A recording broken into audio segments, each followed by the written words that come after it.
नमस्कार मेरे प्यारे दोस्तों। ऑप्शन की सीरीज में अब हम पहुंच गए एपिसोड नंबर 15 में आ गए।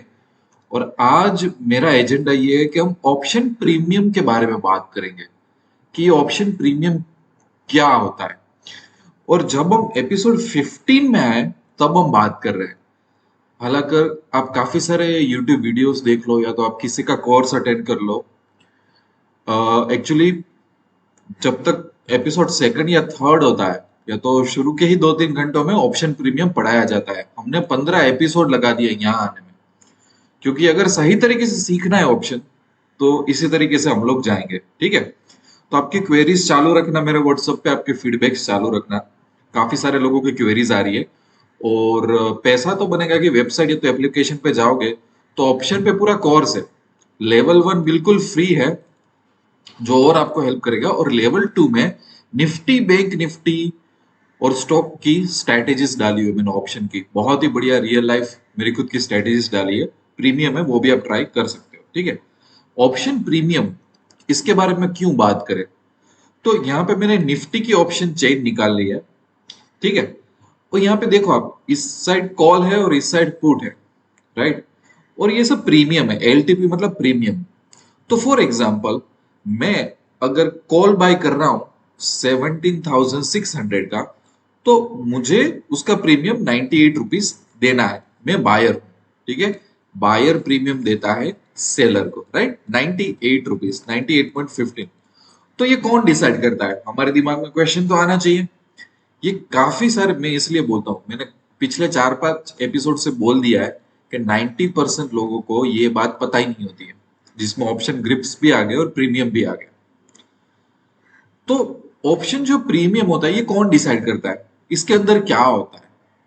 जैसे कि यहाँ पे 125 है, वहां पे 149 है, यहाँ पे 184 है, यहाँ पे 74 है, यहाँ पे 55 है, यहाँ पे 40 है। तो ये क्या है, अलग अलग प्राइसेस। ये स्टॉक प्राइसेस तो है नहीं, तो ये क्या है, ये कौन डिसाइड करता है, ये कैसे होता है। अब इसके बारे में जानना क्यों इंपॉर्टेंट है कि क्या करेंगे ऑप्शन प्रीमियम को जान के। सो अंडरस्टैंड कि कई बार आप ऑप्शन बायर वर्क करोगे, राइट, इन कई बार you will act as a option seller. और कई बार आप एक ही स्ट्रेटेजी में ऑप्शन सेलर भी रहोगे और ऑप्शन बायर भी रहोगे, ऑप्शंस में ऐसा होता है। ठीक है, तो आप कौन सा प्रीमियम पे कर रहे हो और आपको कौन सा प्रीमियम मिल रहा है, तो वो तो एक मिलियन डॉलर क्वेश्चन हुआ ना। और फिर वो प्रीमियम कैसे अफेक्ट करेगा, वो तो बात की बात है कि हाँ हमने सर आपने सिखा दिया, मैं समझ गया ऑप्शन ग्रिक्स थेटा वगैरह। बट ये प्रीमियम सबसे पहले क्या होता है, ये कौन डिसाइड करता है, कौन सा सही प्रीमियम रहेगा, ये सब क्वेश्चंस तो रह ही गए हमारे। इसलिए ऑप्शन प्रीमियम को समझना बहुत बहुत इंपॉर्टेंट होता है। तो ये है ना, थोड़ा मैं टू बी ऑनेस्ट मैं आपको बता दूं कि अगर आप बिगनर हो ऑप्शन में या तो आप ऑप्शन में स्ट्रगल कर रहे हो, तो ये कुछ चीजें होती है ना, जैसे कि ऑप्शन ग्रीक्स, जैसे कि ऑप्शन प्रीमियम, तो थोड़ा टेक्निकल होता है, थोड़ा बोरिंग सब्जेक्ट है। तो मैं इसको इजी तो नहीं बनाने वाला, क्योंकि इजी मतलब क्या होता है कि शुगर डाल डाल के मैं आपको सिखा दूं, आपको लगेगा कि आप सीख गए। पर मैं सिंपल बना सकता हूँ चीजों को, रादर देन इजी, सिंपल बना सकते हैं। उसके लिए ऑप्शन प्रीमियम को समझने से पहले मैं आपको कुछ एग्जाम्पल देना चाहता हूं, ताकि आप समझो कि ऑप्शन प्रीमियम सही में होता क्या है, क्यों अलग अलग कौन, ये हमारे मन में क्वेश्चन होना चाहिए, नहीं अलग अलग प्राइस कौन डिसाइड करता है कि कौन से कॉन्ट्रैक्ट की प्राइस कितनी रहेगी, राइट। सो उसके लिए we will try to understand 2 to 3 example from our real life. ये अगर वीडियो किसी ने मेरा देख लिया तो ऐसा एक्सप्लेनेशन आप मुझे ढूंढ के बताओ, आपको कोई नहीं देने वाला मार्केट में, पूरे इंडिया में। ठीक है, समझ लो। और खास करके बिगिनर्स, जैसे कि आप कोई प्रॉपर्टी ले रहे हो, आपको घर लेना है, ठीक है। और आपका ऐसा एक सिटी होता है, मैं कोई आड़ा टेढ़ा मैप बना रहा हूं, तो ये आपका एक सिटी का मैप है। सिटी के बीचों बीच वाली जगह है, वो जैसे मेन सिटी बोला जाता है ना, मेन सिटी, ये बीचों बीच वाली जगह है। ठीक है, ये भी आउटस्कर्ट हो गया, ये भी आउटस्कर्ट आउटस्कर्ट हो गया। यहां से समझ लो कि सिटी में एंट्री हो रही है और यहां से सिटी में से एग्जिट हो रहा है। ठीक है, ऐसा होता है। अब आपको घर लेना है, तो आप मुझे बाय डिफॉल्ट बोलोगे ना कि ओके आपको घर लेना है तो यहां से ये प्रीमियम लोकेशन होता है, PR प्रीमियम लोकेशन, राइट। फिर जहां से सिटी में एंट्री हो रही है यहाँ पे, तो शायद यहाँ पे थोड़ा सस्ता मिल जाए, और जहां पे एग्जिट हो रहा है सिटी में से, तो यहाँ पे तो बहुत ही सस्ता मिल जाएगा। क्यों? क्योंकि ये सब आउटस्कर्ट बोला जाता है। और जैसे जैसे प्रीमियम लोकेशन से दूर होते जाओ तो भी थोड़ा थोड़ा थोड़ा थोड़ा सस्ता होता जाएगा। लग सके यहाँ पे 10% सस्ता मिलेगा, यहाँ पे 20%, यहाँ पे 30% तक सस्ता मिल जाएगा। और यहाँ पे शायद क्योंकि यहाँ से सिटी में एंट्री हो रहा है, तो लेट्स से यहाँ पे आपको मिल जाएगा, लेट्स से कि 20% सस्ता, 10% सस्ता, 5% ऐसा मिलेगा, क्योंकि एंट्री है वो भी एक सिटी के लिए इंपॉर्टेंट होती है, तो उतना सस्ता नहीं मिलेगा जितना एग्जिट पे मिलेगा। तो अपने कोई भी सिटी के लिए ऐसा बोल सकते हैं कि जो मेन जो सिटी का एरिया होता है, मेन सिटी का हार्ट, वो हमेशा प्रीमियम रहता है। सिटी में से जैसे सिटी को छोड़ते जाओ छोड़ते जाओ छोड़ते जाओ तो वो बहुत ही सस्ता हो जाता है। ठीक है, सिटी में एंटर हो तो भी आपको प्रीमियम से तो मिल जाएगा, पर उतना सस्ता नहीं मिलेगा। जनरली ऐसा रियल एस्टेट का रूल होता है। अब समझ लो कि सडनली गवर्नमेंट ने डिसाइड किया कि भैया ये जो पार्ट यहाँ पे अपने एक एयरपोर्ट बनाने वाले हैं, तो भले ये 20% सस्ती जगह थी, पर ये थोड़ी थोड़ी महंगी होने लगेगी। कोई मेट्रो बनने वाला है, ऐसा होगा, कोई ब्रिज यहाँ पे बनने वाला है, तो ये भी महंगा होने लगेगा। ऐसा होता है, ये समझ में आ रहा है। इसका मतलब मैं आपको क्या बता रहा हूँ कि जब आप घर ले रहे हो तो उसकी कोई फिक्स प्राइस नहीं होती। क्योंकि आप बोलोगे कि सर घर लेना है तो यार, तो वो तो लोकेशन पे डिपेंड करेगा। फिर आप बोलोगे कि लोकेशन के साथ साथ आपको लोकालिटी, मतलब कैसे लोगों के साथ रहना है, फिर आज आसपास स्कूल है कि नहीं है, ग्रोसरी स्टोर, तो उसको बोलते हैं एक तो लोकेशन, फिर लोकालिटी, मतलब एटमोस्फियर कैसा है, आसपास का माहौल, सहूलियत कितनी जल्दी मिल जाती है। ठीक है, तो वो भी। और बाद में आती है फैसिलिटी की बात कि हाँ भाई क्या है, और बाद में इन्वेस्टमेंट की बात आती है कि भाई इसकी इन्वेस्टमेंट वैल्यू आने वाले सालों में क्या रहेगी। इस तरीके से कुछ हम डिसाइड करते हैं काफी सारे। तो मतलब देखो, एक हाउस की जो प्राइस होती है ना, वो काफी सारे फैक्टर पे डिसाइड हो चुकी होती है। तो उसको ऑप्शन प्रीमियम के साथ कहीं ना कहीं मैं कनेक्ट करना चाहता हूँ। ठीक है, ये समझ में आ गया। अब ये समझते हैं कि लेट्स से कि आप मैथ के टीचर हो, मतलब आप में मैथमेटिकल स्किल है, आप एक स्कूल में जा रहे हो। उस स्कूल वाले बोल रहे हैं कि ठीक है, आपको डेली 6 घंटे पढ़ाना होगा हमारे बच्चों को अलग अलग क्लास में। ठीक है, और आपकी सैलरी रहेगी लेट्स से कि 25,000। ठीक है, तो ये जो आपको 25,000 ऑफर कर रहे हैं, वो किस बात के ऑफर कर रहे हैं, मेरा ये क्वेश्चन है। उसी तरह से लेट्स से कि आप एक IT सॉफ्टवेयर इंजीनियर हो, और आपको 80,000 सैलरी पर मंथ ऑफर हो रही है कोई कंपनी में, तो ये 80,000 किस बात के पैसे मिलते हैं? तो सबसे पहला हमारा आंसर होता है कि स्किल, कि भाई क्योंकि इस टीचर को मैथ्स आता है, तो इसलिए उसको उस बात के पैसे दे रहे हैं। क्योंकि इस बंदे को सॉफ्टवेयर राइट करना आता है, तो उसको उस बात के पैसे दे रहे हैं। पर हम एक बात भूल जा रहे हैं कि यहाँ पे सिर्फ आपको पैसे स्किल के नहीं दे रहे, आप अपना टाइम भी तो दे रहे हो। अंडरस्टैंड, ये हमको मिडिल क्लास में सिखाया नहीं जाता। मिडिल क्लास में इंपॉर्टेंट चीजें क्या होती है, 80,000 मिल गए मतलब जिंदाबाद। बट फॉर एग्जाम्पल ये 80,000 के पीछे मैं उस कंपनी को हर दिन के 10 घंटे दे रहा हूँ, तो मेरी टाइम भी तो कुछ वैल्यू होगी। अकेले स्किल से भी तो, मतलब मैं अपना 10 घंटा बेच रहा हूँ। क्योंकि अगर मैं ये 10 घंटा यहाँ पे नहीं डाल रहा होता तो मैं लाइफ में कुछ और कर पाता, जो मैं नहीं कर पा रहा हूँ। सो लेट से कि ये टीचर को 25,000 सैलरी मिल रही है, तो सैलरी इज अ कॉम्बिनेशन कि वो अपनी स्किल सेल कर रही है प्लस अपना टाइम सेल कर रहा है। ये हर एक चीज में होता है। जैसे कि मैं घर ले गया, तो घर घर की जो जमीन होगी, राइट, ये जमीन होगी, उसके ऊपर कंस्ट्रक्शन होगा। ठीक है, तो लैंड की वैल्यू, कंस्ट्रक्शन की वैल्यू, फिर लोकेशन, यही घर समझ लो कि यही घर, इस यहाँ पे एक लैंड है। ठीक है, वो लैंड की वैल्यू है 25 लाख, और हमको 25 लाख कंस्ट्रक्शन में लगे तो 50 लाख की वैल्यू। पर यही चीज को अगर मैं सिटी के बीचों बीच सेल करता हूं, तो मैं क्या बोलूंगा कि भाई ना, तो 60 लाख वैल्यू। यही घर अगर सिटी में एग्जिट पॉइंट पे बना हुआ है, तो मैं क्या करूंगा पता है, कि वहां पे थोड़ी जमीन भी सस्ती मिल जाएगी, कंस्ट्रक्शन भी सस्ता मिल जाएगा, और क्योंकि वो बहुत, तो यही चीज मुझे शायद 40 लाख में भी मिल जाएगी। तो चीज वही है, but based on its location and locality उसकी प्राइस अलग अलग हो रही है, राइट। उसी वजह से लेट्स से कि कोई बंदे को 80,000 सैलरी मिल रही है, तो it is skill plus time, दोनों चीजें, ठीक है। और जैसे जैसे समय बीतता है, जैसे जैसे, तो प्रॉपर्टी की वैल्यू ऊपर नीचे हो जाती है।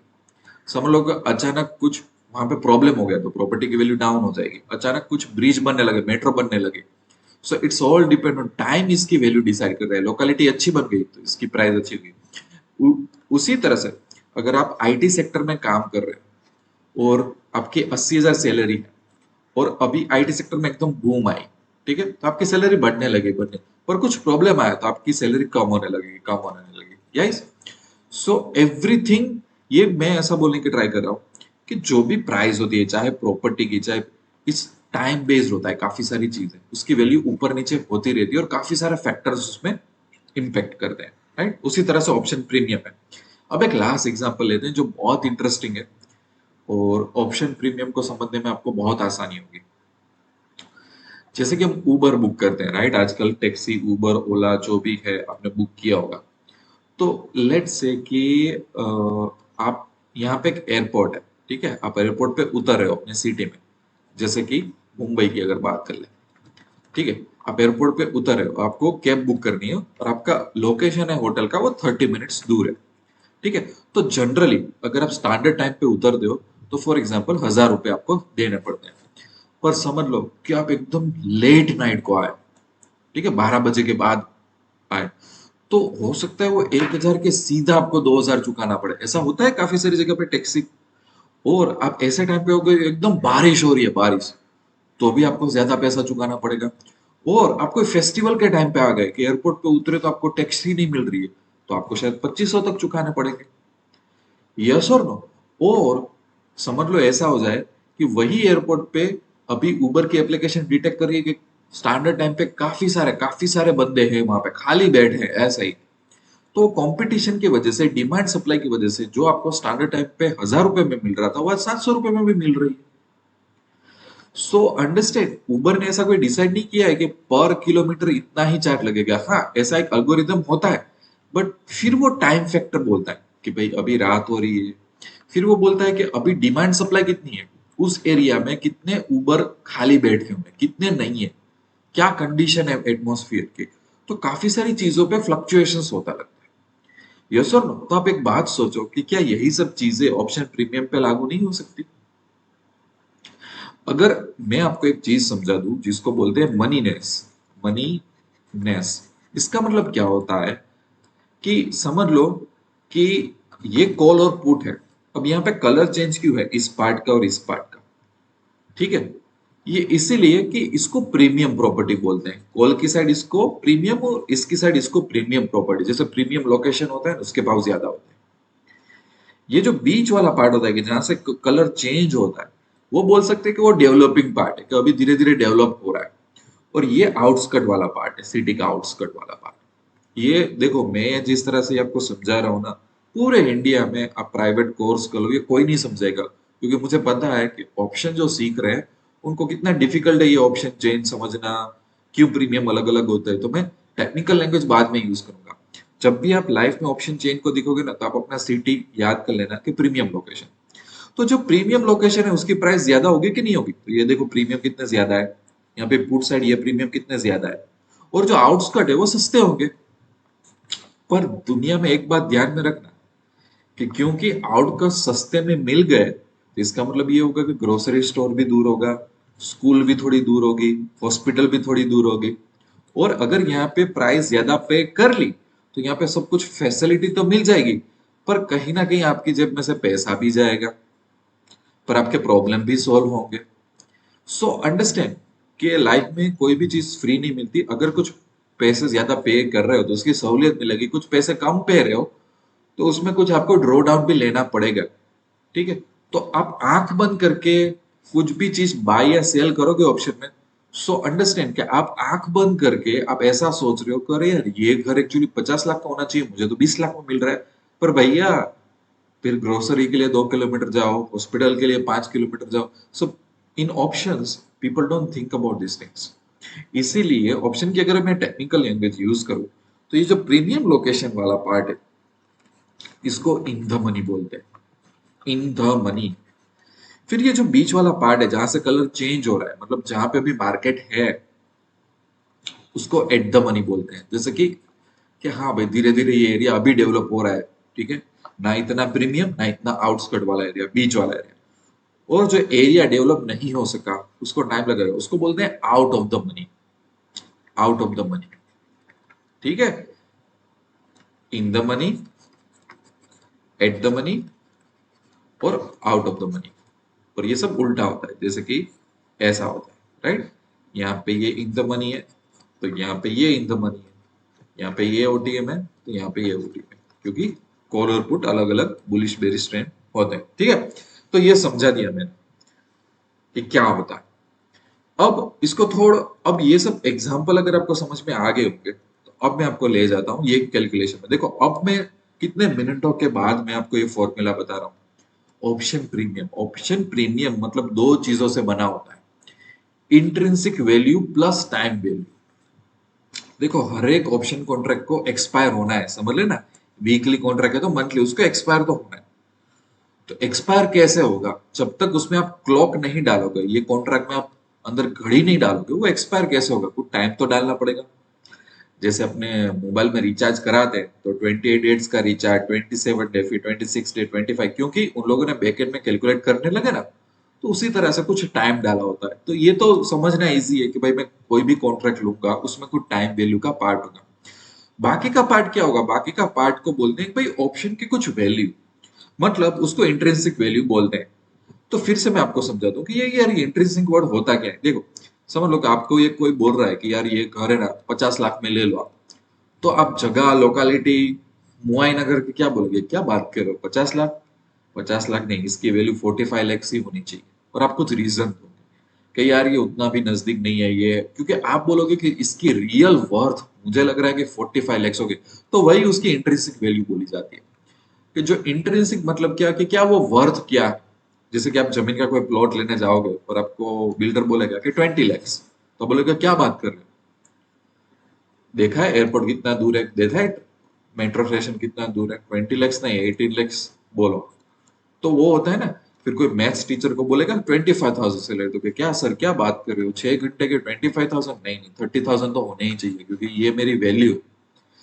सो अंडरस्टैंड कि कोई भी जो ऑप्शन का जो प्रीमियम होता है, प्रीमियम जैसे कि ये 98 रुपीज, तो 98 रुपीज दो चीजों से बनता है, कि भाई उसकी वैल्यू क्या है प्लस उसमें कितना टाइम है, उस चीज में कितना टाइम है उसकी वैल्यू बढ़ जाती है टाइम की वजह से।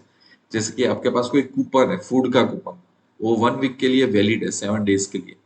तो जैसे जैसे जैसे वो कम होता जाएगा उसकी वैल्यू कम होती जाएगी, राइट, जैसे जैसे दिन आएगा।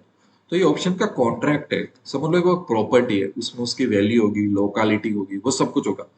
तो ये 98 रुपीज में उसकी कुछ खुद की कुछ वैल्यू होगी, प्लस कुछ टाइम फैक्टर होगा ताकि वो एक्सपायर हो सके, कुछ ना कुछ टाइम रिलेटेड चीज, कि हाँ ठीक है। तो ये हर एक में होता है। अब चीज क्या है पता है, कि ये इन द मनी है, ये एट द मनी है, और ये आउट ऑफ द मनी है। ये तीनों में कुछ अलग तरीके से इसकी वैल्यू प्लस टाइम का कॉम्बिनेशन होता है। क्यों ऐसा होता है, फिर से प्रॉपर्टी वाला एग्जांपल, क्योंकि ये प्रीमियम लोकेशन है, क्योंकि ये डेवलपिंग लोकेशन, और क्योंकि इसको तो अभी आउटस्कर्ट में जा चुका है, सो वी डोंट नो कि अभी क्या हो रहा है वहां पे, राइट, आउटस्कर्ट है वो तो। सो इसीलिए अलग अलग वैल्यूएशन होता है टाइम और उसके खुद की अंदर की वैल्यू का। तो इसको कैसे समझे कि किस तरह से उसको कैलकुलेट किया जाए। So for example call options की बात कर लेते हैं। कॉल ऑप्शन मतलब उसकी इंट्रिंसिक वैल्यू कैसे गिनते हैं, तो current market price minus strike price. और पुट ऑप्शन में बिल्कुल उसका उल्टा, strike price minus current market price, right. Call और पुट ऑप्शन दोनों बहुत अलग होते हैं, अपोजिट होते हैं। तो फॉर एग्जाम्पल यहाँ पे एक बात कर लेते हैं कि अभी जब मैं आपके साथ बात कर रहा हूँ तो निफ्टी कितने पे चल रहा है, तो क्या 15,576।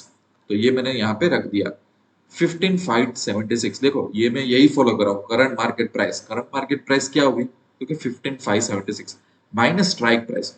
तो कोई एग्जांपल के लिए स्ट्राइक प्राइस ले लेते हैं ये वाली, in the money premium location वाली लेते हैं, तो थोड़ा ज्यादा पता चलेगा कि भाई एक समझाऊंगा तो सब कुछ आप समझाओगे।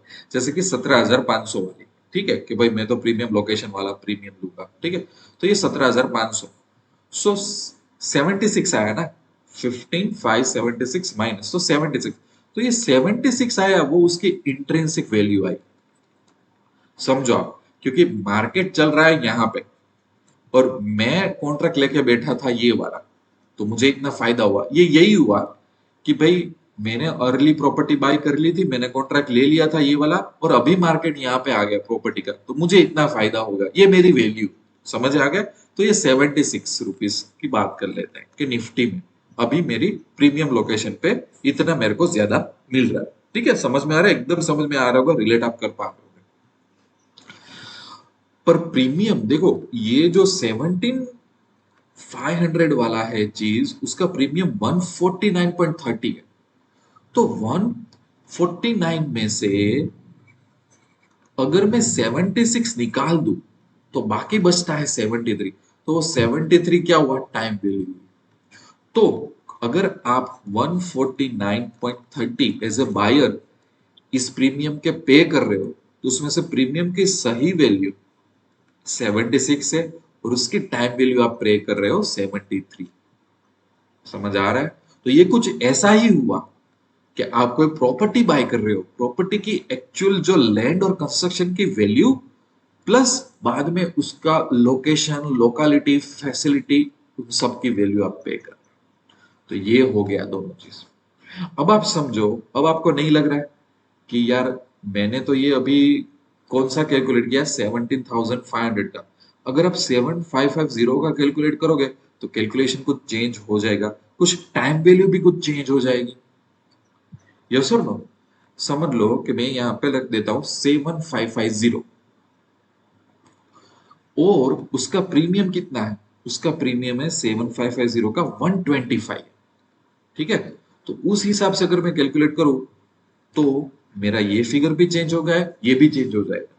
हो सकता है मुझे कम वन टाइम वैल्यू मिले, ऐसा हो सकता है। हो सकता है मेरे को ज्यादा टाइम वैल्यू मिले, ऐसा हो सकता है। बस यही इंपॉर्टेंट था। ये कैलकुलेशन आप समझे ना, कि कहीं ना कहीं मुझे टाइम कम मिलेगा, ज्यादा मिलेगा। सो अंडरस्टैंड कि अगर आप बायर हो, अगर आप सेलर हो और कोई स्ट्रेटेजी आप इंक्लूड कर रहे हो, उस स्ट्रेटेजी में एज ए सेलर आपको चाहिए कि यार मुझे तो ज्यादा टाइम चाहिए हो। सो समझो कि यू टू अंडरस्टैंड कि आप कौन सा प्रीमियम बाय सेल कर रहे हो। ऐसा प्रीमियम कि अगर आपको मैं बोलो कि अरे यार तू जो प्रीमियम लेके आया उसमें तो टाइम वैल्यू से 5 ही बाकी है, तो आप क्या कर लोगे एज ए सेलर बन के, कौन सा फायदा होगा। और एज ए बायर आप ऐसा कोई टाइम बाय कर रहे हो जो आपके फेवर में बिल्कुल नहीं है, क्योंकि थेटा आपके फेवर में नहीं होता। आप समझ गए ना, time is equal to theta. So ये इसीलिए अंडरस्टैंड कि ये कितना इंपॉर्टेंट होता है कि कहाँ पे आपको ज्यादा टाइम मिल रहा है। देखो ये सब यहाँ पे 5 रुपए क्यों हो गए, क्योंकि ये आउटस्कर्ट चल गए, सिटी के आउटस्कर्ट, तो कुछ वैल्यू नहीं बचेगी। जो भी आप पे कर रहे हो शायद जमीन के पे कर रहे हो, बाकी फैसिलिटी कुछ पे कर ही नहीं रहे हो, ऐसा होगा। सो अब आगे जाते और थोड़ा समझने की कोशिश करते हैं कि अगर कोई कैलकुलेशन में इंट्रिंसिक वैल्यूज नेगेटिव आए तो वो जीरो बोल सकते हैं, अरे यार प्रीमियम में कोई वैल्यू ही नहीं है, जो भी है वो टाइम की ही वैल्यू बची है और कुछ नहीं बचा है अपने पास। ठीक है, ये आप मान सकते हैं। ठीक है, और आपको याद रखने के लिए ये टेबल कि इन द मनी होता है, उसमें दोनों चीज मिल जाएगी आपको हमेशा। इन द मनी मतलब ये वाला जो कॉल साइड प्रीमियम प्रॉपर्टी पड़ी हुई नहीं है कलर वाली, वो जब भी आप कैलकुलेशन करोगे फॉर्मूला निकाल के, तो उसमें आपको कुछ ना कुछ इंट्रिंसिक वैल्यू और कुछ ना कुछ टाइम वैल्यू मिल ही जाएगी। पर जहां पे धीरे धीरे जो एरिया सिटी के बीच में डेवलप होना स्टार्ट हुआ है, जो इतना सही भी नहीं है इतना खराब भी नहीं है, और जहां पे मार्केट अभी है, निफ्टी अभी पड़ा हुआ है, वहां पे देखोगे so you will not find any intrinsic value, but you will find the time value. और आप ओटीएम आउटस्कट में चले जाओगे तो इंट्रिंसिक वैल्यू कोई भी नहीं होगी, पर टाइम वैल्यू आपको मिल जाएगी। सो अल्टीमेटली टाइम वैल्यू आपको सभी में मिलेगी। टाइम वैल्यू सभी में मिलेगी, क्यों मिलेगी, क्योंकि ये कॉन्ट्रैक्ट है। कॉन्ट्रैक्ट क्रिएट हुआ है तो उसको एक्सपायर तो होना ही है, तो कुछ टाइम वैल्यू तो उसके अंदर डालनी ही पड़ेगी। पर इंट्रिंसिक वैल्यू, मार्केट कहाँ पे चल रहा है, अभी आपका प्रॉपर्टी कहाँ पे है, उसके ऊपर आपको कुछ ना कुछ मिलेगा या तो नहीं मिलेगा। अगेन एक और चीज है कि हमें ये भी क्वेश्चन होना चाहिए कि चलो टाइम वैल्यू सभी में, इंट्रिंसिक वैल्यू तो एक में, बट टाइम वैल्यू सबसे ज्यादा कहाँ पे होती है। ये भी होता है ना कि सबसे ज्यादा टाइम वैल्यू कहाँ पे होगी, जब कॉन्ट्रैक्ट स्टार्ट होगा तो क्या आईटीएम में होगी, क्या एटीएम में होगी, क्या ओटीएम में होगी।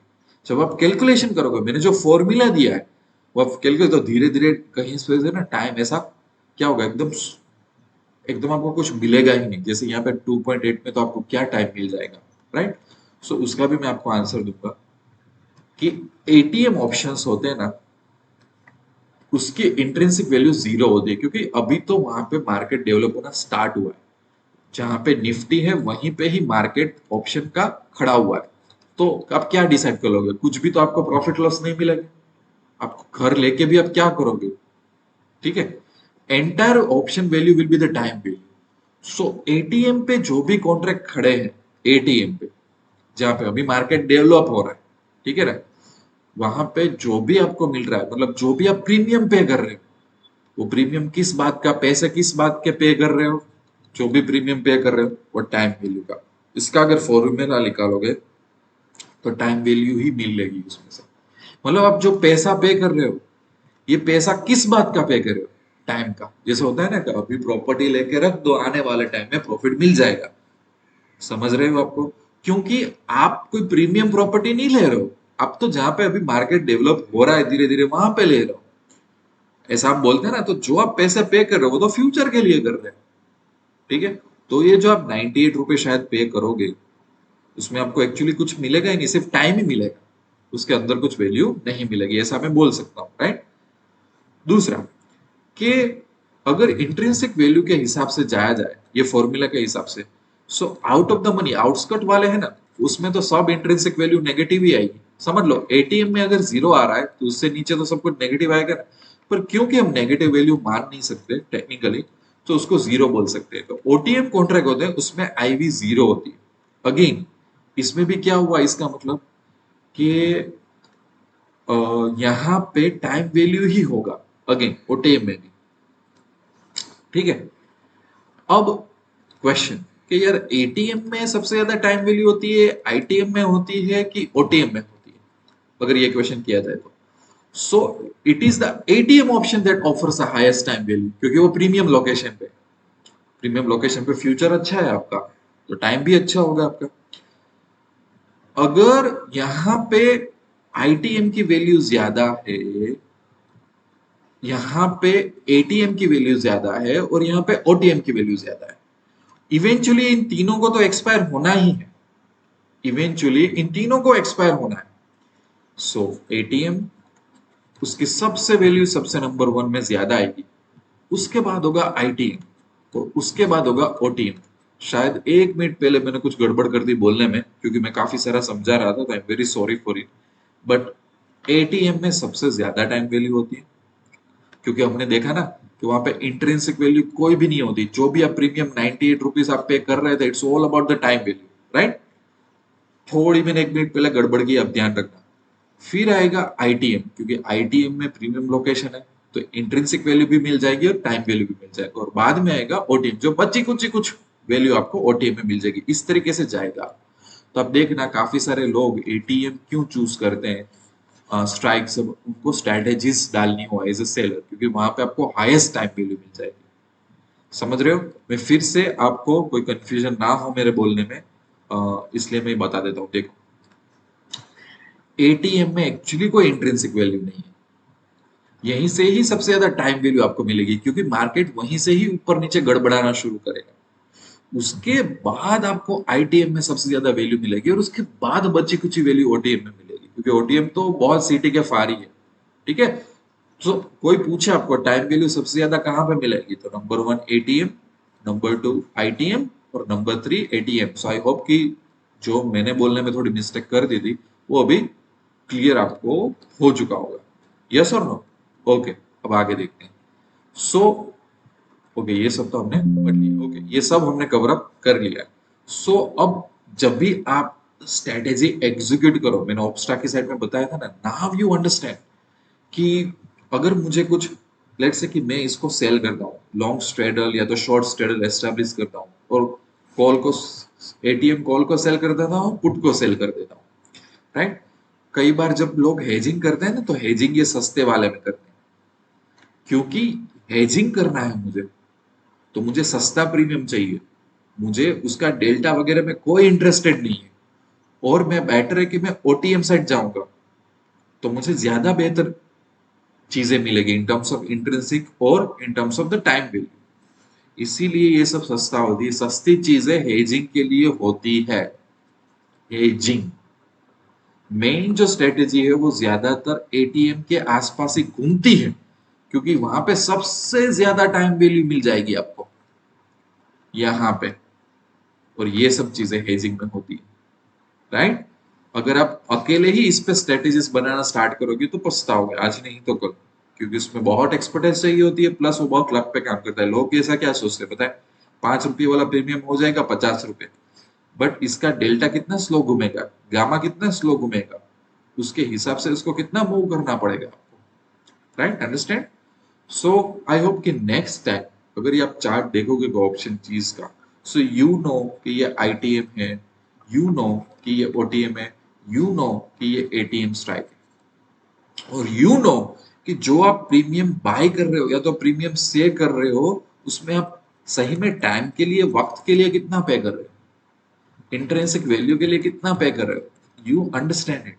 और सिर्फ मजे के लिए, ये समझने के लिए एक एक्सेल सीट बनाओ, आप लोग निफ्टी का चार्ट लो, कोई भी मत, और है ना ये एक्सेल सीट में डाल दो ये फॉर्मूला, सिर्फ कॉल साइड, पुट साइड की चिंता मत करो, ये डाल दो और ये कैलकुलेट करो, so you will beautifully understand कि यहाँ सब में आपको इंट्रेंसिक और टाइम वैल्यू मिल जाएगी ये प्रीमियम लोकेशन पर धीरे धीरे नीचे आओगे ना, ऐसे ऐसे सब कुछ कम होता जाएगा, और एक टाइम पे आपको टाइम वैल्यू बिल्कुल नहीं मिलेगी। सो ये फॉर्मूला लगाओ, ये होमवर्क करो। मैंने ये 30 मिनट का वीडियो इसलिए बनाया कि आपको लाइफ टाइम ऑप्शन चेंज समझने में, प्रीमियम क्यों बनता है, कहाँ पे टाइम वैल्यू ज्यादा होती है, कहाँ पे कम होती है, उसके ऊपर आपको बायर या एज ए सेलर आपको कहाँ पे फर्क पड़ेगा, सस्ता सही में सस्ता है कि सस्ता महंगा पड़ने वाला है, ये सब चीज समझाने के लिए मैंने इतना वीडियो लंबा बनाया, राइट। सो यहीं पे हम वीडियो एंड करते हैं। मुझे लगता है कि इस एपिसोड पे काफी सारी क्वेरीज आएगी, और मैं कोशिश करूंगा कि ऐसे थोड़े डिफिकल्ट टॉपिक को आसान बना के मैं इंडिपेंडेंट सेपरेट वीडियो भी मैं डालूंगा, ठीक है। तो ये सीरीज कंटिन्यू रहेगी, बहुत कुछ सीखने को मिलेगा, मैं ये गारंटी देता हूँ कि जिन लोगों ने भी ये सीरीज मेरे साथ कंप्लीट कर ली उनके नॉलेज पे 4 चांद लग जाएंगे। बाकी मिलते रहेंगे हर सैटरडे को, तब तक के लिए wish you lots of love and happiness. Thank you very much. दोस्तों, अगर आपको कोई भी क्वेश्चन हो तो इट्स व्हाट्सएप नंबर पे आप मैसेज कर सकते हो। अगर आप एक सीरियस ट्रेडर और इन्वेस्टर बनना चाहते हो तो आप हमारी पैसा तो बनेगा की वेबसाइट विजिट कर लो, या तो हमारी एंड्रॉयड एप्लीकेशन डाउनलोड कर लो, और आपको 5 लाख रुपए के कोर्सेज बिल्कुल फ्री में मिल जाएंगे। और हाँ, इस चैनल को सब्सक्राइब करना बिल्कुल मत भूलना।